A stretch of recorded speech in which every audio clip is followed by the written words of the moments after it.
Le discours du président Macron devant les ambassadeurs français ne passe toujours pas.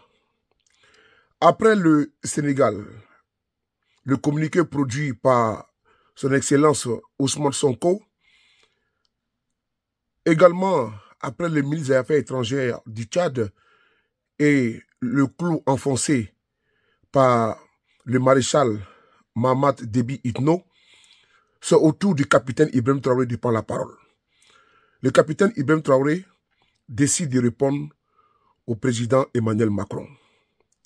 Oui, vous avez bien entendu. Le capitaine Ibrahim Traoré, président du Faso, décide d'apporter une réponse au président Macron. Frères et sœurs, ne faisons pas long ce qui est court. Écoutons ici le capitaine Courage Ibrahim Traoré. Merci. Je souhaite aussi rappeler à tout un chacun que la lutte contre l'impérialisme doit être donc intégrée dans nos gènes maintenant. Ça doit être une lutte qui se mène de façon implacable et tous les jours. Parce que beaucoup de gens n'ont pas compris ce que c'est que cette lutte jusque-là. Nos vaillantes forces combattantes sont sur le terrain. Ils mènent le combat contre les valets manipulés, ces criminels qui écument nos campagnes tous les jours et tiennent bon pour amener la paix dans notre cher Faso. Autant ils le font, nos masses populaires laborieuses, que sont les agriculteurs, les éleveurs, se battent aussi également pour qu'on puisse atteindre l'autosuffisance alimentaire à travers donc l'accompagnement de tous les techniciens du ministère de l'Agriculture. C'est très important. Et autant qu'eux aussi se battent dans l'administration, nous devrons nous battre pour changer de mentalité. Cette décolonisation mentale, c'est la partie la plus difficile. Et c'est pour ça que nous tenons à vous rappeler constamment qu'il faut changer de mentalité, revenir à nos sources et nous battre. Et c'est ça aussi le combat contre l'impérialisme. Toutes les occasions nous sont offertes pour pouvoir comprendre l'impérialisme, ses manifestations. Quand je prends dernièrement les propos d'Emmanuel Macron sur l'Afrique, eh bien, tout Africain conscient devrait donc comprendre très vite tout ce qu'il a pu nous dire et qu'est-ce que ça signifie. Le général Tiani a dit il n'y a pas longtemps du changement donc de tactique ou de stratégie des forces françaises en Afrique, et je pense qu'il est venu le confirmer. Il s'agit de dissoudre et de garder un dispositif socle. Et Emmanuel Macron l'a si bien dit qu'on ne peut que le remercier pour cette sincérité, même si certains ont voulu mettre la poudre aux yeux de leur population, mais la réalité finit par rattraper aussi. Ils ne partiront pas de certains pays, ils ont juste dissous le dispositif. Vous ne les verrez plus dans des bases, mais dans les ambassades, ils seront là.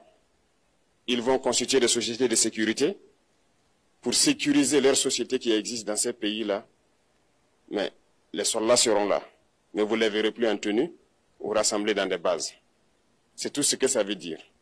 Ils vont se réorganiser, mais seront là. Il a parlé de politesse vis-à-vis de certains chefs d'État en leur donnant la primauté d'annoncer donc la rupture ou le départ des forces françaises. Ça nous importe peu, on peut dire. Mais tout ce que nous savons, c'est que si vous voulez une rupture avec ces forces impérialistes, c'est simple, on dénonce les accords. Tout commence par là-bas. Et je pense que l'exemple du Tchad, en tout cas, est palpable. Ils ont commencé par dénoncer les accords. Sinon, si on ne dénonce pas les accords, juste dire que les bases quittent, on n'a rien fait. Parce que le problème se trouve dans les accords coloniaux de défense qui ont été signés depuis l'indépendance. Le plus dangereux n'est pas ceux-là que vous voyez dans les bases. Le plus dangereux, ce sont les conseillers militaires. Les conseillers militaires existent dans tous ces pays.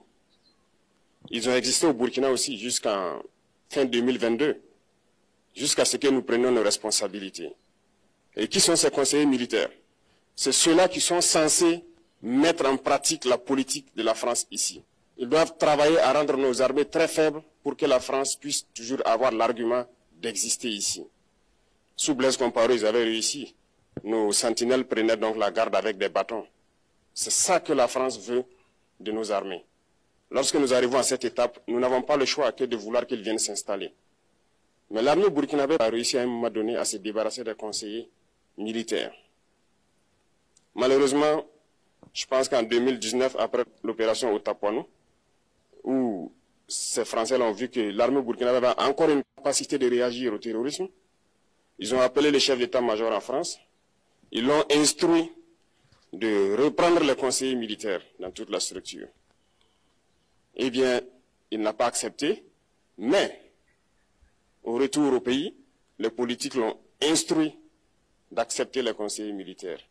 Et c'est là que les conseillers militaires sont revenus dans l'armée burkinabé en 2019. Avec toutes les conséquences qu'on connaît, l'armée était en train de disparaître dans les années 2020-2021. Et d'ailleurs, c'est le moment où beaucoup de militaires ont dû déserter parce qu'il n'y avait plus d'espoir. On était en train de s'effondrer. Voilà un peu comment ils travaillent. À l'état-major général des armées, dans tous les états-majors d'armée, dans les écoles, c'est eux qui sont censés dicter la politique de notre armée. C'est eux qui nous disent combien recruter, quand recruter et qu'est-ce qu'il faut en faire.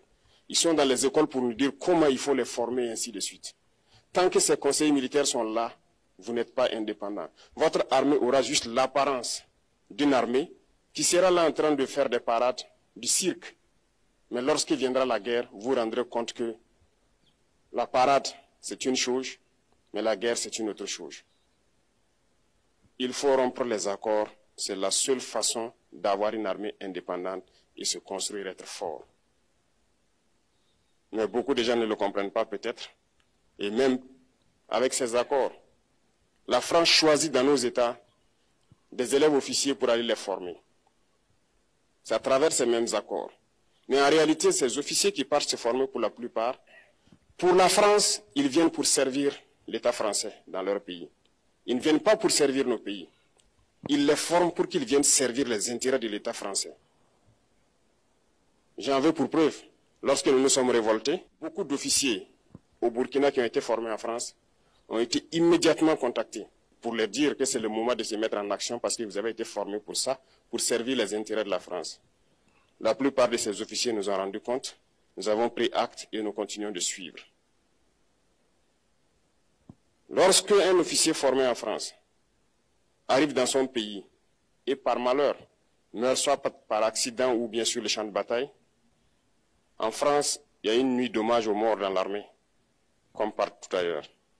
À la nuit d'hommage aux morts, on cite le nom de l'officier en question et on dit « mort pour la France ». Il ne le forme pas pour servir son pays, il le forme pour servir leur État. Et dans beaucoup d'États africains, il y en a plein de ces officiers. Combien sont patriotes, Dieu le sait.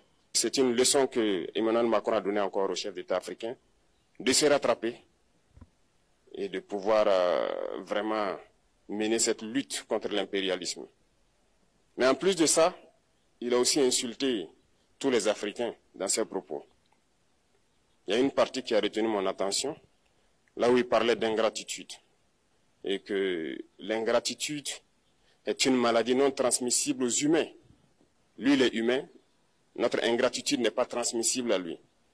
Voilà comment ce monsieur voit l'Afrique, voit les Africains. Nous ne sommes pas des humains à ses yeux. Peut-être que c'est lui qui n'est pas humain, il ne se met pas dans la classe des humains. Mais s'il y a bien un ingrat, c'est bien lui.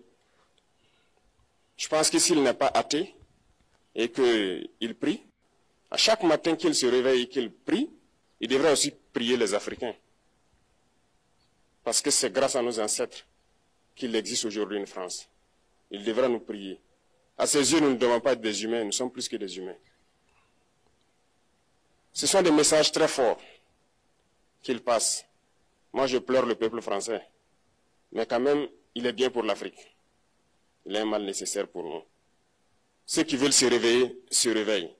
Ceux qui ne veulent pas se réveiller, comme on le dit, on ne peut pas réveiller quelqu'un qui ne dort pas. Les Africains doivent se réveiller. Nous devons travailler à être indépendants, à faire au moins ce que nos peuples connaissent le bonheur. Et la lutte contre l'impérialisme, c'est ça. Il faut décoloniser les mentalités, prendre en compte toutes ces données-là, parce que le monde nous donne tellement d'exemples à voir. Pour eux, il n'y a pas de morale. Ils peuvent vous désigner aujourd'hui terroriste, mais demain, vous êtes un héros, par leur simple bouche. Ils décident de ce qu'ils font. Ils parlent de démocratie, mais ils se font eux-mêmes des coups d'État constitutionnels entre eux.